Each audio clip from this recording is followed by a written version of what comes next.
정결한 맘 주시옵소서.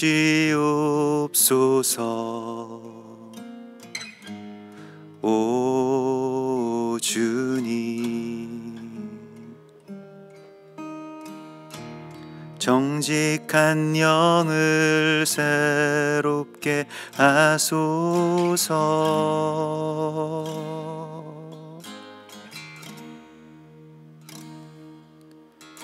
정결한 맘 주시옵소서.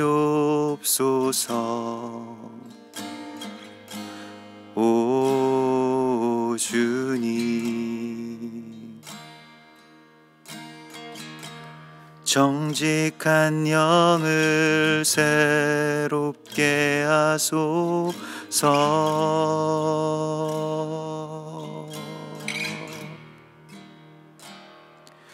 나를 주님 앞에서 멀리하지 마시고 주의 성령을 거두지 마옵소서.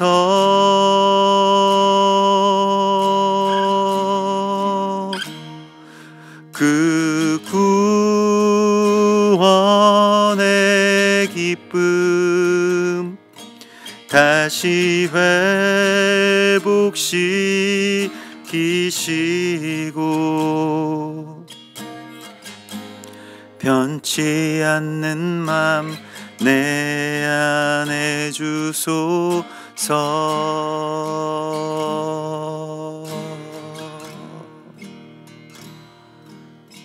정결한 맘 주시옵소서. 오 주님, 정직한 영을 새롭게 하소서.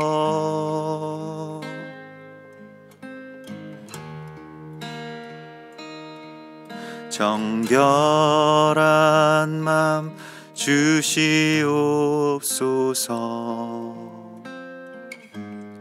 오 주님, 정직한 영을 새롭게 하소서.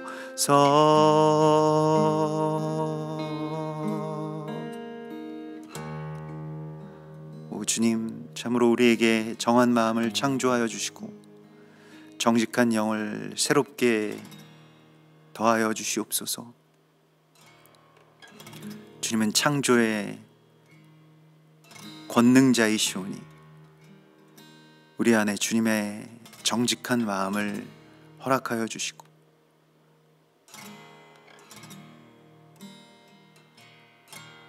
주님의 빛을 비추사 이 어둠 가운데서 또 이 혼돈의 세상 가운데서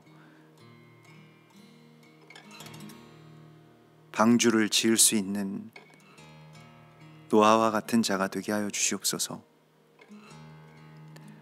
오늘 이 아침에 함께 예배하고 있는 우리 모든 한세사람 교회의 지체들과 동역자들 가운데 주님의 놀라우신 은총의 빛을 비추어 주시옵소서.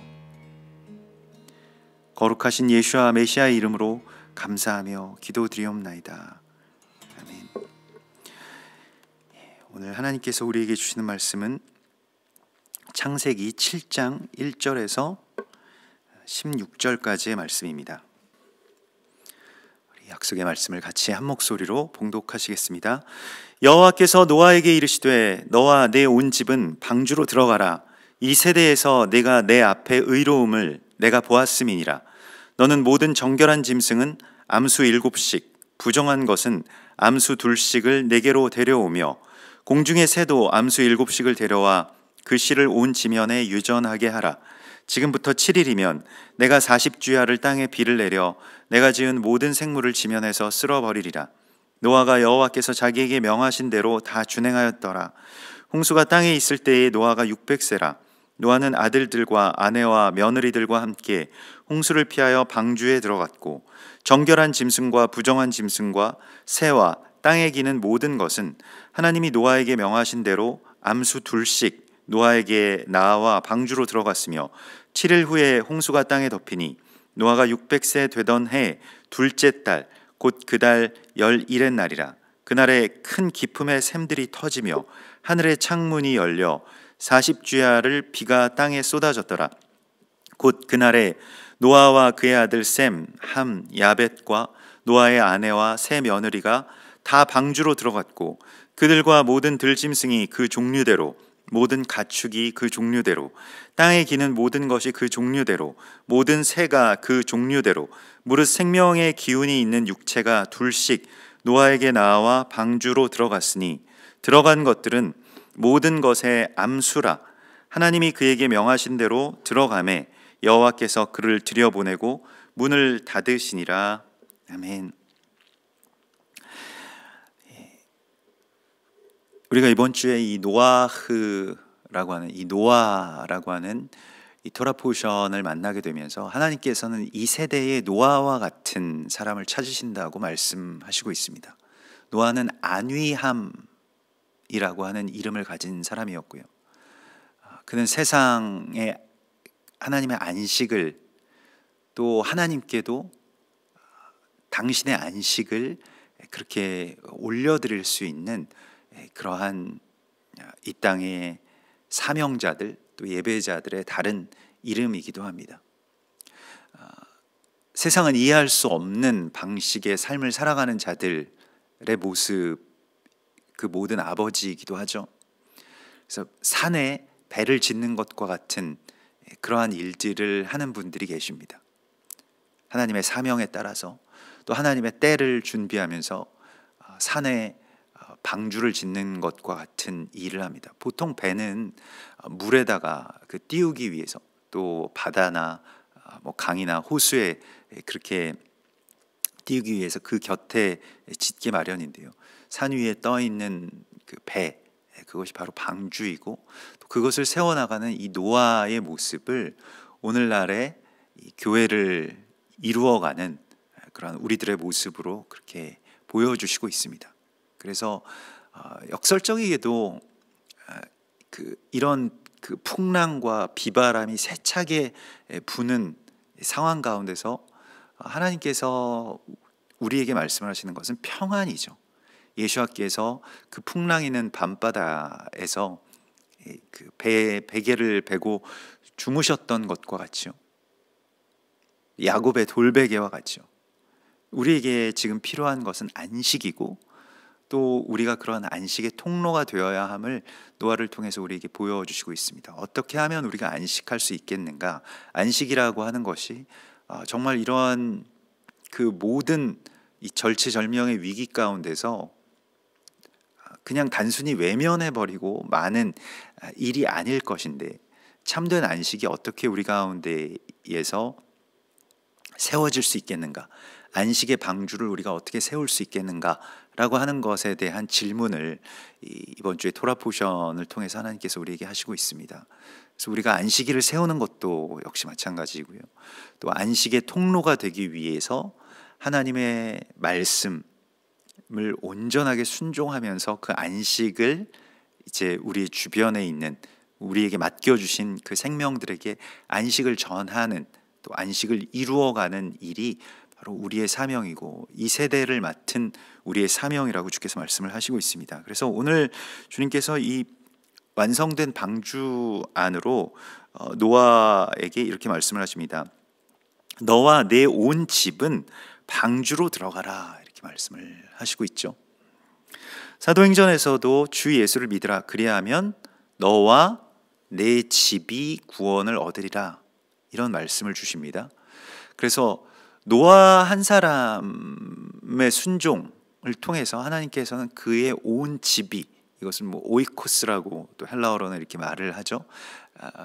그 베이트, 히브리어로는 이제 베이트가 되겠고요. 그러한 온 집이 구원을 얻게 된다라고 하는 말씀을 주시고 있는 것입니다. 그래서 한 가정이라고 하는 이 공동체를, 가장 작은 단위이지만 가장 소중한 단위의 이 공동체를 살리는 일에 있어서 하나님께서 노아와 같은 사명을 주신 분들이 분명히 계십니다. 이 가문을 맡고요, 가정을 맡고요, 거기에서 방주를 지어 올리는 것이죠.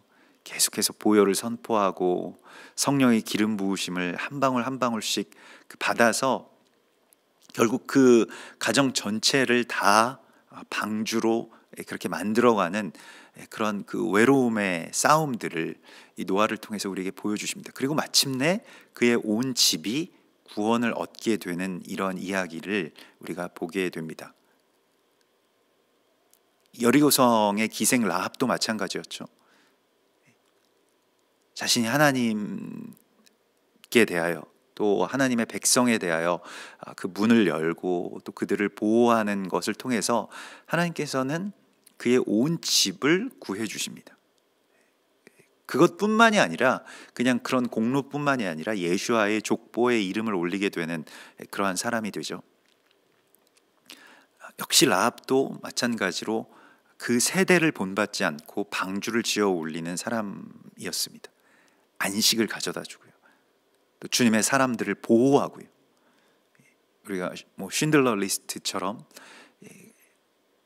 하나님의 백성들을 어떻게든 살려내려고 하는 그러한 투쟁을 이 땅 가운데서 해야 됨을 하나님 말씀하시고 있습니다.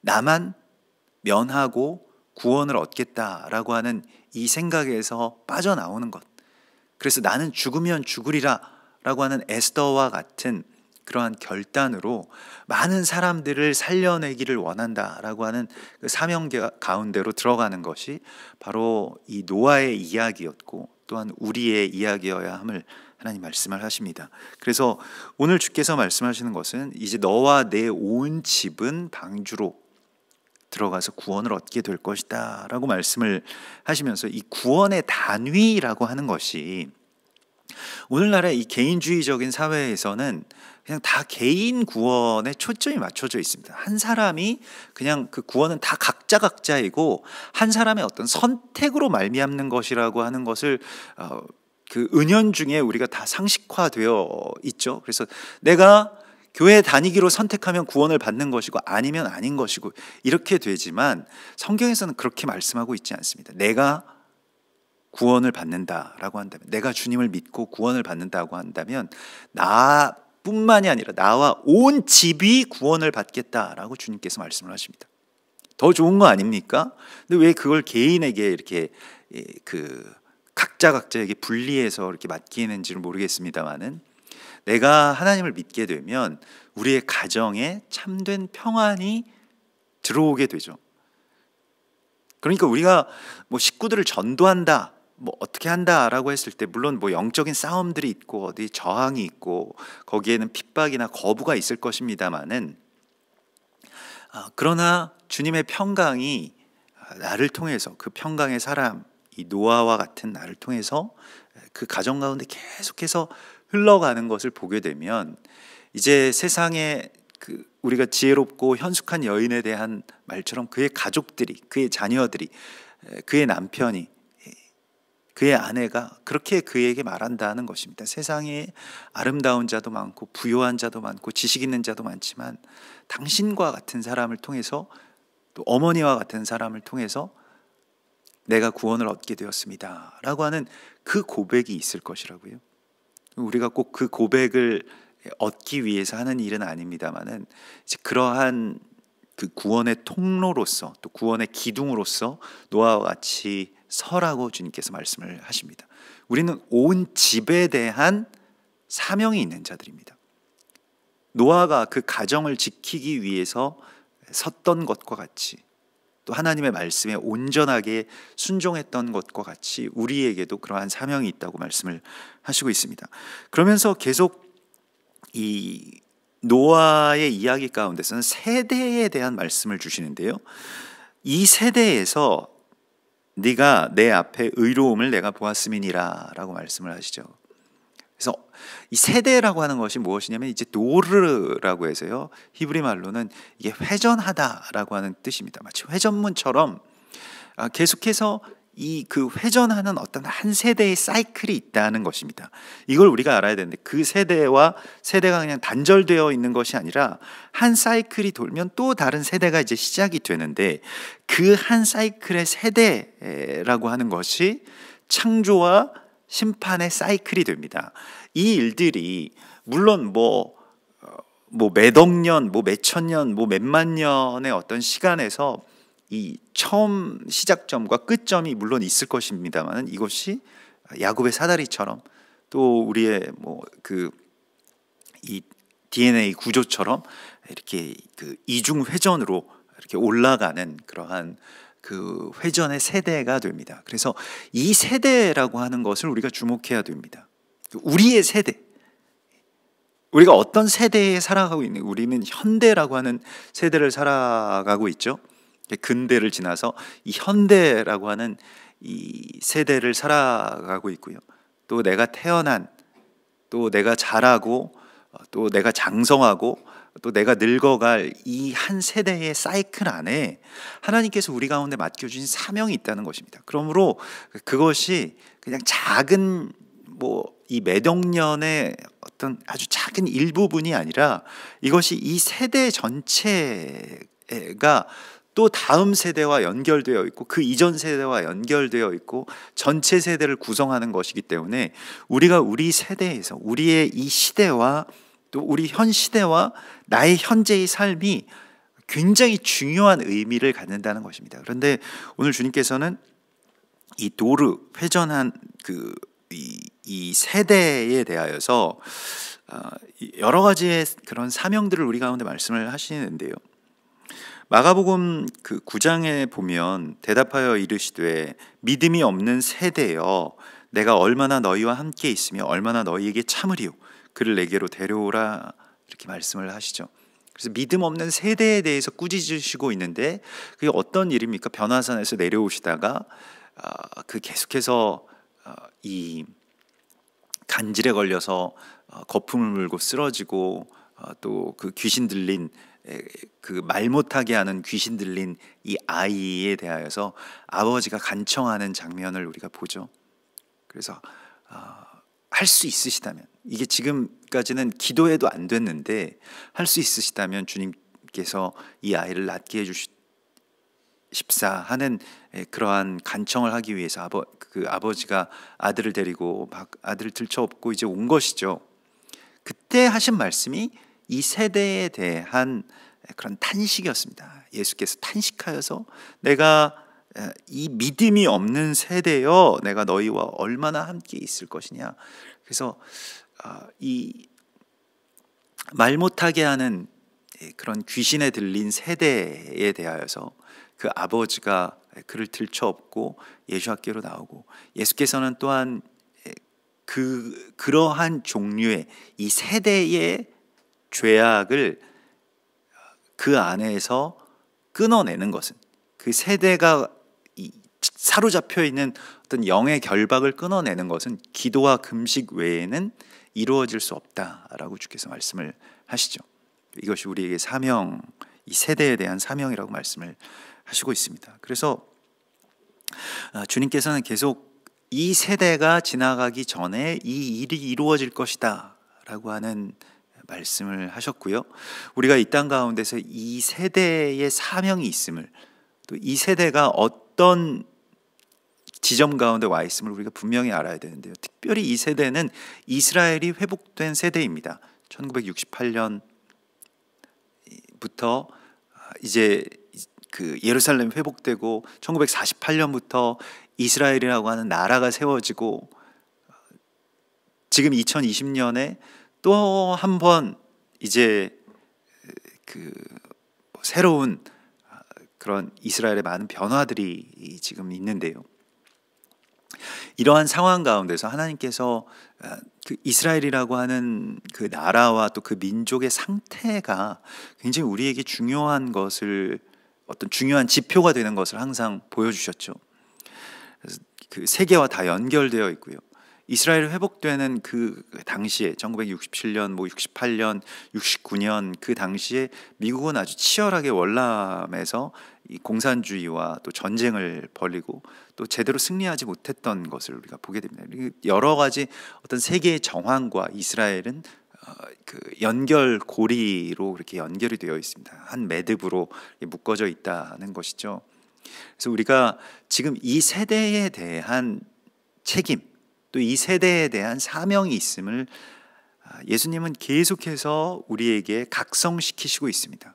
이 세대에 대해서 누가 책임을 질 것이냐, 이 세대에 대해서 정말 이 아버지와 같이 나와서 간청할 자가 누구냐, 또 금식하고 또 기도함으로써 이 세대가 갖게 된 이 여러 가지 어떤 귀신의 사술들을 끊어낼 자가 누구인지를 주님께서 우리에게 찾고 부르시고 계신다는 것입니다.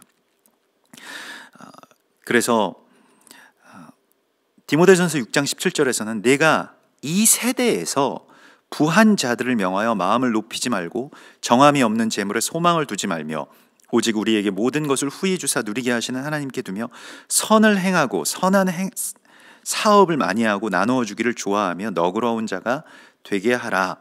이것이 장래에 자기를 위하여 좋은 터를 쌓아 참된 생명을 취하는 것이니라. 이렇게 말씀을 하시고 있습니다. 방주를 짓는다라고 하는 것은 무엇입니까? 세상이 보기엔 손해보는 일을 하는 것이고요. 또 뭐 좀 심하게 말해서 멍청한 짓을 하는 것과 같이 보입니다. 자기가 계속 손해보고 뭐 번 돈 있으면 다 나누어주고 뭐 이렇게 되니까요. 그러나 이것이 장래에 자기를 위하여 좋은 터를 쌓는 일이라고 말씀을 하시고요. 이 세대에 대한 책임에 있어서 우리가 뭐 다음 세대에 대해서 여러 가지 이야기들을 합니다마는 다음 세대를 살리기 위해서 해야 되는 일에 가장 중요한 것은 선한 일을 많이 하는 것입니다. 그러니까 다음 세대를 살리기 위해서 뭐 교육에 투자한다, 뭐 교육부서에 무슨 뭐 어떤 뭐 새로운 교재를 만든다, 이런 것도 물론 굉장히 중요한 일이 되겠습니다만은 더 중요한 것은 그 세대를 살리기 위해서 뭐 우리도 아주 전통적으로 그 덕을 쌓는다라고 하는 것이 있죠. 선을 쌓는다라고 하는, 그래서 뭐 적선이라고 하는 그런 말도 하는데요. 그 선을 쌓는 이유가 무엇입니까?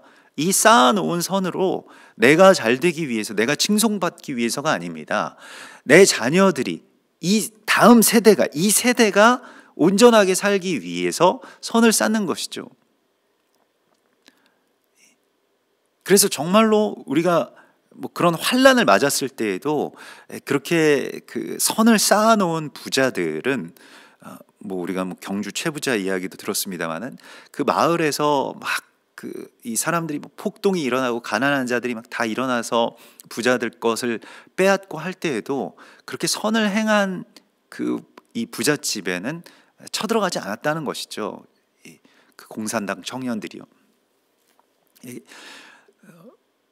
우리가 이 땅 가운데서 장래를 위하여 무슨 터를 닦고 있는가, 또 어떤 방주를 짓고 있는가라고 하는 것에 대하여서 우리가 기도와 금식을 하는 것과, 또 디모데전서에서는 우리가 이 세대에서 무엇을 해야 되냐면 선한 일을 하고 선한 사업을 해서 많은 것을, 정함이 없는 재물에 소망을 두고 내가 이렇게 악착같이 벌어서 뭐 또 뭐 여러 가지 것들에 투자해서 너에게 이 아파트 하나를 물려준다, 이것이 이 세대의 어떤 사명이 아닙니다. 자녀들에게 결혼할 때 뭐 아파트 하나씩 주는 것이 이 세대의 어떤 사명이 아니고요, 부모 세대의 사명이 아니고요.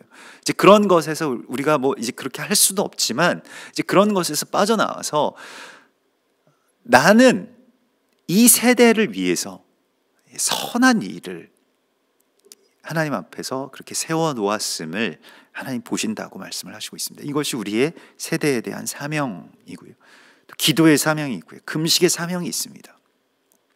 다음 세대를 위한다라고 한다면 금식하십시오. 다음 세대를 살리고 싶다라고 한다면 기도하라고 말씀을 하시고 있습니다. 그래서 이 세대에서 내가 내 앞에 의로움을 내가 보았음이니라, 우리가 어제도 나누었던 것과 같이 이 의라고 하는 것은 그냥 단순히 그 사람이 도덕적으로 결백하다 하는 것을 말하지 않습니다. 세상의 어떤 관점이 아니고 이 짜디크라고 하는 것은 뭐 히브리인들은 구제와 다른 말로 생각하지 않습니다. ጼ다카, 짜딕, 이 의롭다라고 하는 것은 구제와 선행을 많이 한 사람을 말하는 것이지 그냥 그런 것 없이 의로운 사람이 있다라고 이야기를 하지 않습니다. 자기 재물을 꽉 움켜쥐고 있으면서 의로운 사람은 없다는 것입니다. 내가 법을 어기지 않고 또 하나님의 말씀을 거역하지 않았다. 거역하지 않은 것에 초점을 맞춘다고 한다면 그것은 율법주의자들이죠. 하나님이 기뻐하시는 일을 행하는 것이 하나님의 말씀을 따라서 사는 삶입니다. 거기에 반드시 필요한 것은 의로움입니다. 이 세대의 의로움입니다. 오늘 노아를 보면 우리가 알 수 있는데요. 노아가 평상시에 어떤 사람이었는지를 우리가 이 안에서 보게 됩니다. 그래서 모든 정결한 짐승 암수 7씩, 또 부정한 것도 암수 2씩 가져오고 공중의 새도 암수 7씩을 데려와서 그 씨를 온 지면에 유전하게 하라, 이렇게 말씀을 하시는데요. 이 모든 짐승들을 다 데려오게 됩니다. 그 당시에 그 자연과 또 사람의 관계가 어떠했는지는 알 수 없습니다만은 지금처럼 사람이 모든 자연을 다 파괴하고 멸종시키는 어떤 그런 관계가 아니라 그들을 살리라고 말씀을 하시죠. 그들이 다시 그 씨를 가져와서 그 씨를 온 지면에 유전하게 하라. 이 온 지면에 하야, 이게 존재하게 하라. 이 유전이라고 하는 것은 그들의 생명이 이 땅 가운데 있게 하는 사명을 누구에게 맡겨주십니까? 사람에게 맡겨주신 것입니다. 지금 자연이 파괴되고 사람들이 어떤 자기들의 소득을 높이기 위해서, 소득을 높이고 또 욕망을 채우기 위해서 하는 그런 많은 일들 가운데 폐수를 방류하고 공기를 오염시키고 여러 가지 쓰레기들을 배출시켜서 죽어가는 이 세상에 이 많은 생명들 가운데 그 책임이 우리 가운데 있다는 것입니다. 세상의 생명들에 대한 책임은 땅을 다스리라고 말씀을 하신 땅의 생명체에 대한 사명이 우리 가운데 있다라고 말씀을 하시고 있습니다. 노아는 그 사명에 충실한 사람이었습니다. 그래서 어떤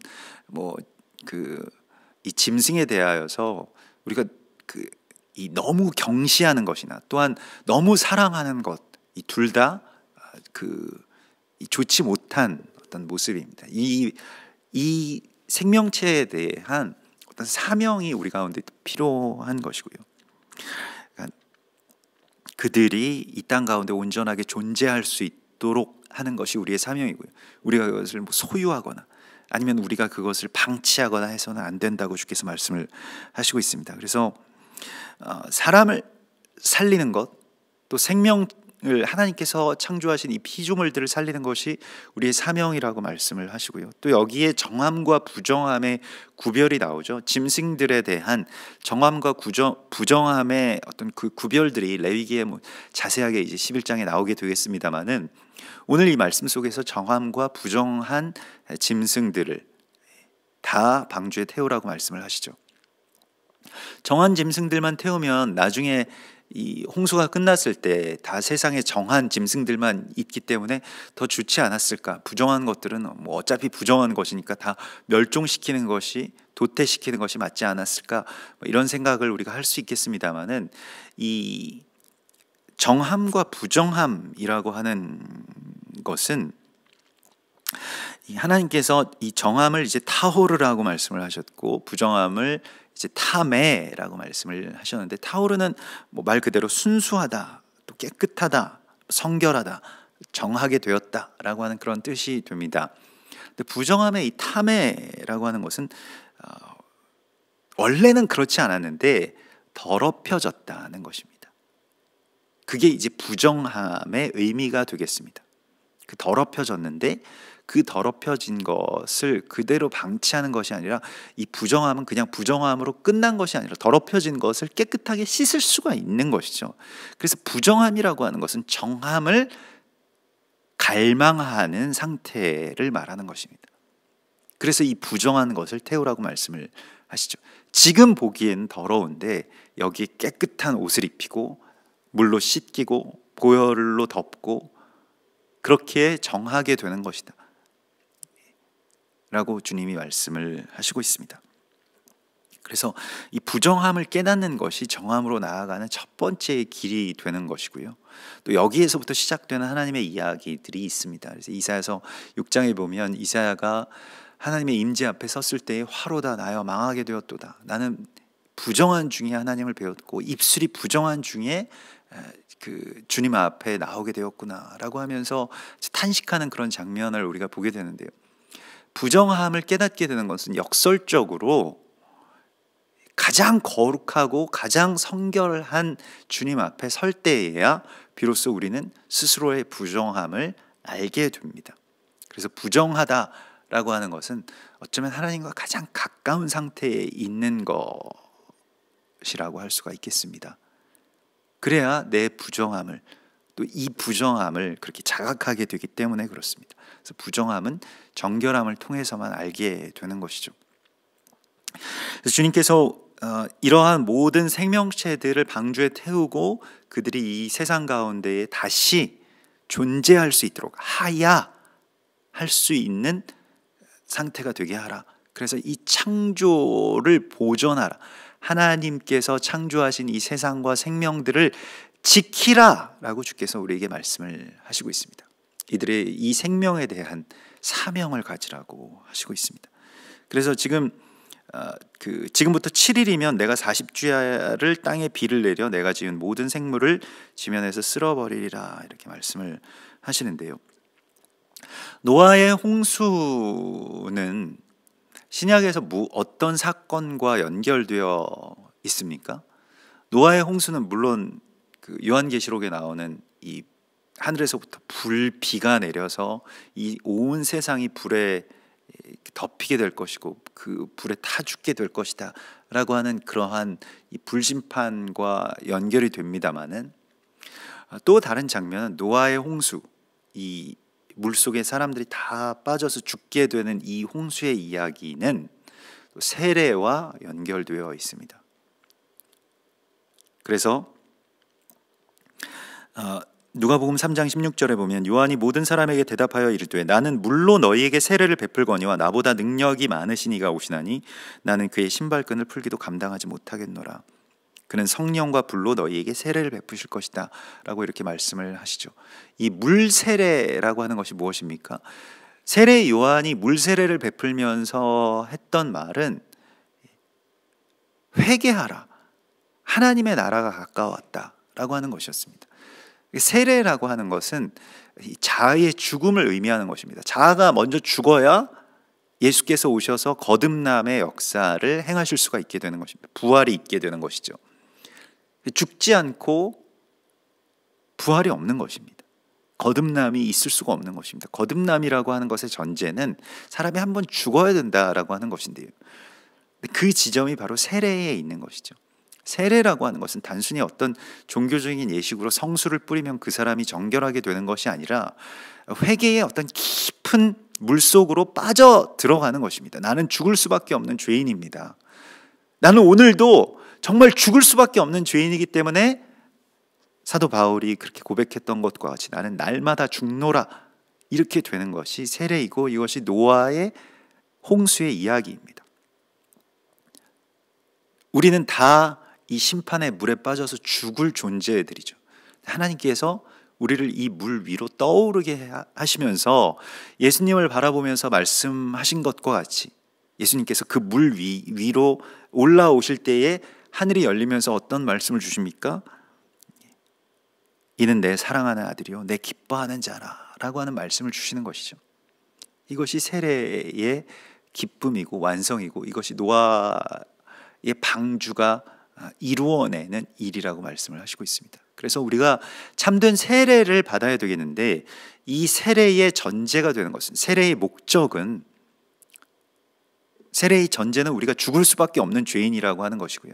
세례의 목적은 그걸 우리가 자각하고 우리가 그 부정함을 자각하고 정함에 대한 사모함으로 내가 죽는 것입니다. 나는 정말 죽을 수밖에 없는 죄인입니다 라고 하는 것을 깨달아야 은혜를 우리가 깨달을 수가 있게 되고요. 또 그 은혜를 우리가 깨닫고 알아야 용서를 할 수 있게 된다는 것입니다. 이 세상이 다 부정하고 또 서로에게 그 부정함을 다 전가하고 네가 어떤 잘못을 저질렀다, 저 사람이 어떻게 부정하다라고 하는 것을 드러내는 이유는 회개가 없기 때문입니다. 자기 죄에 대한 자각이 없기 때문입니다.